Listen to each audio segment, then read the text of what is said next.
Bonjour, bonsoir à tous et bienvenue dans ce nouvel épisode de La Matière Noire.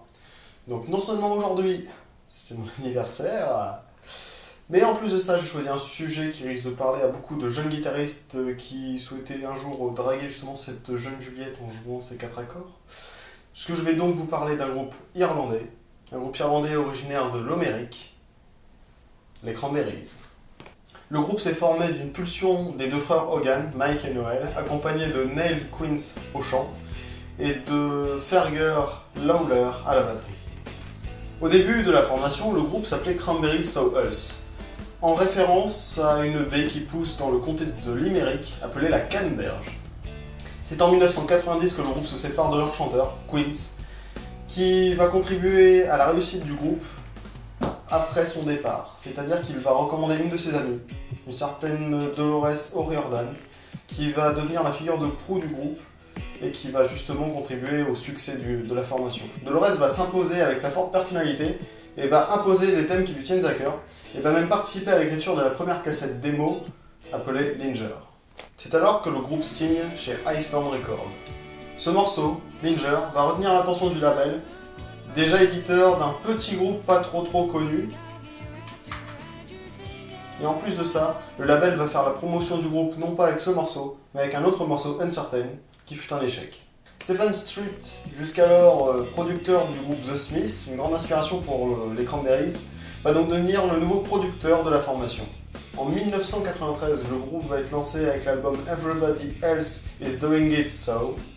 Les Cranberries vont faire quelques premières parties de concert, par exemple celle de Mike Oldfield ou tout simplement celle de Duran Duran. 1994 va sortir un monument de la discographie des Cranberries. Il s'agit de No Need to Argue, un album contenant la célèbre chanson Zombie. D'où justement l'introduction avec le jeune guitariste qui voulait pécho la Juliette, enfin tout ça, en jouant 4 accords ceux de Zombie tout simplement, car tout guitariste a au moins une fois dans sa vie joué Zombie, que ce soit peut-être au concert au lycée, ou même dans une salle de musique, ou même entre potes, etc. Et à propos de ça, il y a justement Leo Morachelli qui a fait une reprise des plus épiques de ce morceau. Zombie est un morceau qui a fait extrêmement polémique car il dénonçait justement les guerres civiles en Irlande du Nord à ce moment-là. 1996, le groupe va sortir l'album To the Faithful Departed avec la chanson Free to Decide.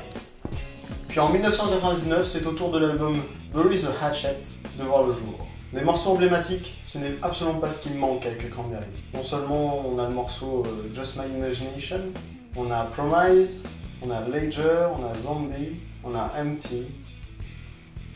En 2001, c'est l'album Wake Up and Smell Coffee qui tout simplement voit le jour. C'est en 2003 que le groupe va se séparer et va laisser place à différents projets solo, par exemple Dolores qui va sortir 2 albums seul. Et cette même Dolores, en 2009, va annoncer le retour du groupe avec une tournée mondiale. En février 2012 va sortir l'album Roses, et c'est le 28 avril 2017 que va sortir le dernier album de la formation, Something Else, qui est un concentré entre des morceaux déjà enregistrés en version acoustique du groupe et 3 nouveaux morceaux créés pour l'occasion. Les Cranberries, le 15 janvier dernier, perdirent leur chanteuse, Dolores O'Riordan, âgée de 46 ans. La musique des Cranberries peut être aussi bien lourde que mélodieuse, et c'est ce qui pour moi pourrait faire la beauté justement de ce groupe, parce que musicalement, il y a une diversité dans les instruments. Par exemple, ils peuvent aussi bien utiliser une guitare électrique qu'une batterie lourde, ou sinon un piano, un violon, ou encore une mandoline. C'est ici que se termine cette vidéo, c'est pour cela que je vais te souhaiter une agréable journée, une bonne année, toutes les conneries de bonne année en fait tout simplement. Tu peux laisser un commentaire ou même un pouce vers le haut de manière à soutenir les proches de Dolores ou tout simplement me soutenir moi, ça fait toujours plaisir. Tu peux t'abonner si tu veux apprendre beaucoup plus de trucs sur la musique ou même partager la vidéo à tes amis, à ta famille, à ton chien. Non.